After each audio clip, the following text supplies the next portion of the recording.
नमस्कार दोस्तों, आज की इस वीडियो में हम पढ़ेंगे इतिहास के 35 महत्वपूर्ण प्रश्न। वीडियो अच्छा लगे तो दोस्तों को ज़्यादा से ज़्यादा शेयर करें। तो प्रथम क्वेश्चन है, इलाहाबाद स्थित अशोक का स्तंभ किस साम्राज्य के संबंध में सूचना देता है?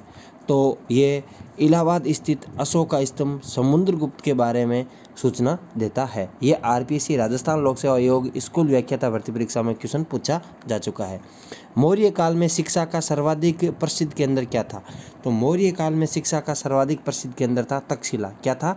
तक्षशिला। तो ये आरपीएससी स्कूल व्याख्याता परीक्षा में पूछा जा चुका है।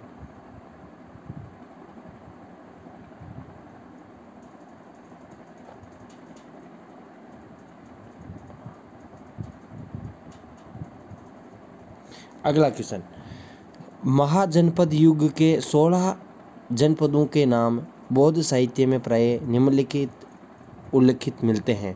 तो इनमें से किन जनपदों के नाम पाणिनि की अष्टाध्यायी में उल्लिखित मिलते हैं? आरएस प्री परीक्षा 2015 में ये क्वेश्चन पूछा जा चुका है। तो इसमें कौन सा राइट होगा? इसमें 1, 2 और 3 मगध, अस्मक और कम्बोज, इन तीनों का नाम पाणिनि की अष्टाध्यायी में उल्लिखित मिलता है। यानी पाणिनि द्वारा रचित अष्टाध्यायी पुस्तक में मगध, अस्मक और कम्बोज, इन तीनों का वर्णन मिलता है।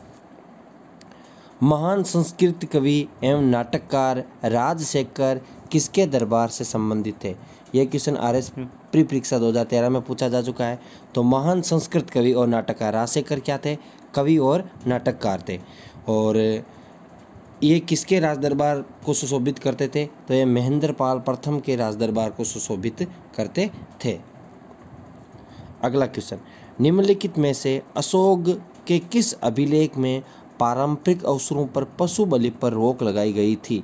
तो कौन सा अभिलेख है जिसमें पशु बलि पर रोक लगाई गई थी? तो शिलालेख फर्स्ट में उल्लेख किया गया कि अशोक ने जो भी अवसर होते थे त्योहारों के ऊपर, उन पर पशु बलि दी जाती थी, उस पर रोक लगाई थी। इसका उल्लेख शिलालेख अभिलेख प्रथम में मिलता है।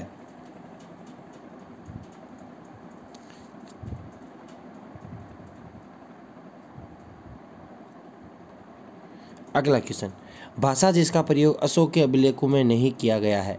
तो वह कौन सी भाषा है जिसका प्रयोग अशोक के शिलालेखों में नहीं किया गया है? तो वो भाषा कौन सी है? तो प्राकृत भाषा, यूनानी भाषा और रोमन भाषा, इन सब का उल्लेख अशोक के अभिलेखों में मिलता है।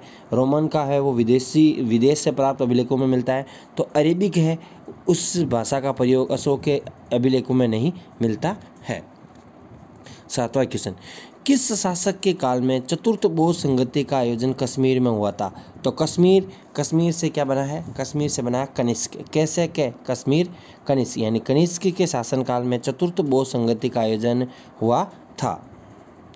मौर्य काल में भूमिकर जो कि राज्य की आय का मुख्य स्रोत था। तो यदि पूछा जाए मौर्य काल में राज्य की आय का मुख्य स्रोत क्या था? भूमिकर किस अधिकारी द्वारा एकत्रित किया जाता था? तो मौर्य काल में वो कौन सा अधिकारी था जिसके द्वारा भूमिकर एकत्रित किया जाता था? तो उसका नाम था सीता अध्यक्ष। यानी जो भूमिकर एकत्रित करता था उसे क्या कहते थे? सीता अध्यक्ष। 9वां क्वेश्चन, गुप्त काल में गुजरात, बंगाल, दक्कन एवं तमिल राष्ट्रों में स्थित केंद्र किससे संबंधित थे? तो गुप्त काल में गुजरात, बंगाल और दक्कन तमिल राष्ट्र में स्थित केंद्र किससे संबंधित थे? तो ये किससे संबंधित है? तो ये संबंधित है वस्त्र उत्पादन से। किससे संबंधित है? वस्त्र उत्पादन से। बाल विवाह की प्रथा कब से प्रारंभ हुई? तो बाल विवाह की प्रथा गुप्त काल से प्रारंभ हुई। यानी बाल विवाह की शुरुआत गुप्त काल से मानी जाती है। आपको क्वेश्चन कैसे लगे हैं कमेंट बॉक्स में ज़रूर बताएं। निम्नलिखित युग्म में से कौन सा युग्म सुमिलित नहीं है? तो जो रचना दे रखी है और रचना देखिए उनके सामने उनका लेखक दे रखे हैं। तो मालविका अग्निमित्र कालिदास द्वारा रचित नाटक है। सुंदरानंद अशोक घोष द्वारा मुद्रा राक्षस है विशाखा दत्त द्वारा रचित है। ये तीनों सुमिलित है। इसमें कपूर मंजरी है वो सुमिलित नहीं है। निम्नलिखित में से किसने राष्ट्रकूट साम्राज्य की नींव रखी? तो किसने राष्ट्रकूट साम्राज्य की नींव रखी थी? तो अमोघ वर्ष प्रथम द्वारा राष्ट्रकूट साम्राज्य की नींव रखी गई और सबसे ज़्यादा शासन भी इसके द्वारा किया गया 64 वर्ष तक। इलाहाबाद स्तंभ लेख निम्नलिखित में से किससे संबंधित है? तो इलाहाबाद स्तंभ लेख है वो समुद्रगुप्त से संबंधित है। ये क्वेश्चन आईएएस प्री परीक्षा 2006 में पूछा गया है। ये क्वेश्चन भी आईएएस प्री परीक्षा 2006 में पूछा गया है। अगला क्वेश्चन, निम्नलिखित कथनों पर विचार कीजिए। तो वो कथनों पर विचार करना है, निम्नलिखित कथनों पर विचार कीजिए। अंतिम मौर्य शासक वृद्धदत्त की हत्या, अंतिम मौर्य शासक वृद्धदत्त की हत्या उसके प्रधान सेनापति पुष्यमित्र शुंग ने की थी। तो अंतिम शुंग राजा देवबुद्ध की हत्या उसके ब्राह्मण मंत्री वासुदेव द्वारा की गई, ये भी सही है। अंतिम मौर्य शासक वृद्धदत्त था, उसकी हत्या प्रधान सेनापति पुष्यमित्र शुंग द्वारा की गई और शुंग वंश की इसके द्वारा स्थापना की गई। अंतिम शुंग राजा देवबुद्ध की हत्या है और उसके ब्राह्मण मंत्री वासुदेव जिसने कर्ण वंश की स्थापना की थी उसके द्वारा की गई और उसके राज शासन को हथिया लिया। आंध्र प्रदेश में कण्व राजवंश के अंतिम शासक को पद वंचित किया गया था। तो इसमें कौन सा ऑप्शन राइट है? तो इसमें तीनों ऑप्शन राइट है, 1, 2 और 3, ये तीनों ऑप्शन इसमें राइट होंगे। तीनों ऑप्शन इसमें क्या होंगे? राइट होंगे।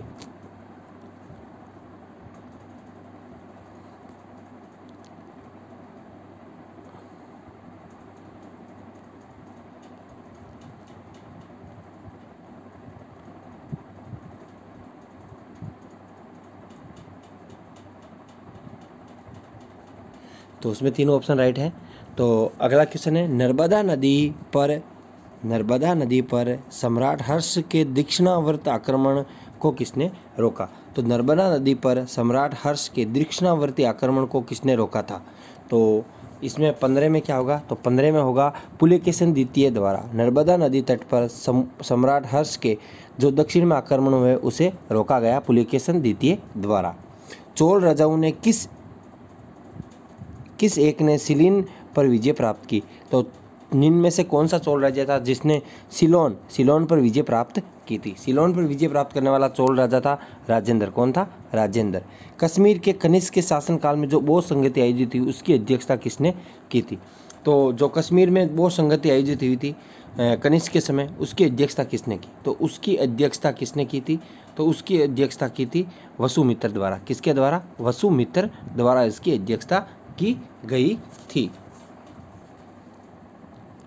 पहला गुप्त शासक जिसने सिक्के जारी किए थे। तो पहला गुप्त शासक जिसने सिक्के जारी किए थे, तो वह पहला कौन सा गुप्त शासक था जिसने सिक्के जारी किए?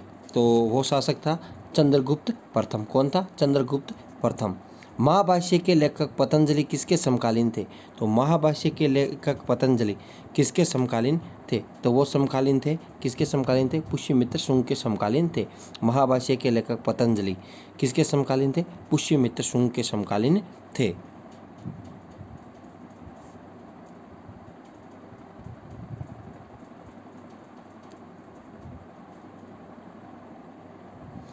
बीसवां क्वेश्चन है, प्राचीन भारत के साहित्य इतिहास में पाणिनि और पतंजलि ख्याति नाम प्राप्त है, किस राजवंश के काल में फले फूले?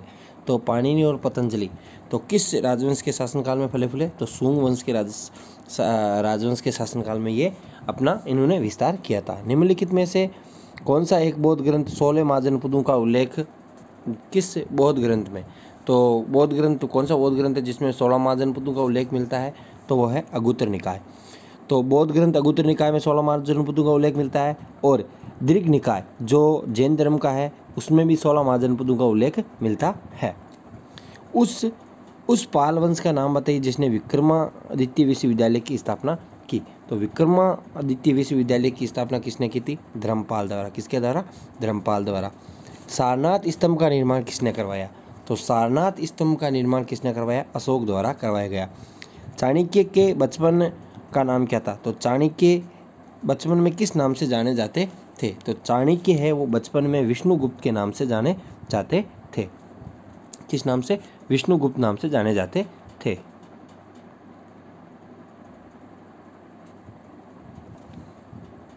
अगला है, निम्न राजवंशों में सबसे पुराना राजवंश कौन सा है? तो जो राजवंश दे रखे हैं उनमें पुराना राजवंश कौन सा है? तो सातवाहन वंश है, वो इसमें सबसे पुराना राजवंश है, जिन्होंने कर के यानी पैसों के बदले भूमिदान की प्रथा प्रारंभ की थी। अगला है कौटिल्य प्रधानमंत्री थे। कौटिल्य किस शासक के प्रधानमंत्री थे? तो चंद्रगुप्त मौर्य के प्रधानमंत्री थे। अगला है पहाड़ी काटकर एलोरा के विश्वविख्यात कैलाश मंदिर का निर्माण किसने करवाया? तो पहाड़ी काटकर एलोरा के कैलाश मंदिर का निर्माण करवाया था, किसने करवाया था? जल्दी से बताइए। तो यह करवाया था राष्ट्रकूट वंश द्वारा। प्रथम भारतीय साम्राज्य स्थापित किसने किया था? प्रथम भारतीय साम्राज्य स्थापित किसने किया? तो प्रथम भारतीय साम्राज्य चंद्रगुप्त मौर्य द्वारा स्थापित किया गया था। कृष्णदेव राय द्वारा राष्ट्रकूट वंश के कैलाश मंदिर का निर्माण करवाया गया था।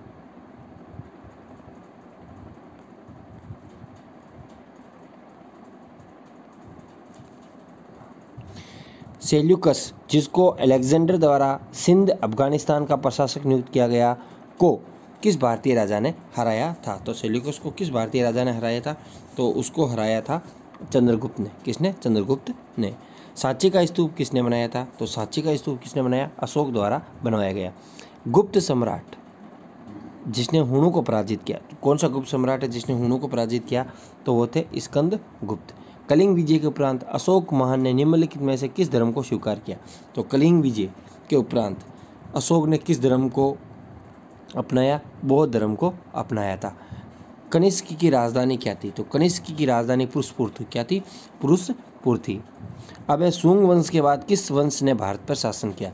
तो सुंग वंश के बाद भारत पर शासन किया था कण्व वंश ने। किस वंश ने किया था? कण्व वंश ने। अगला है प्राचीन भारत में निम्न में से किस एक ने नियमित रूप से सोने के सिक्के चलाए? तो प्राचीन भारत में किसने नियमित रूप से सोने के सिक्के चलाए? वो थे कुषाण। कौन थे? कुषाण। मेरे द्वारा दिए गए जो 35 क्वेश्चन आपको कैसे लगे कमेंट बॉक्स में ज़रूर बताएं, और वीडियो अच्छा लगे तो यार अपने दोस्तों को ज़्यादा से ज़्यादा शेयर करें। Thanks for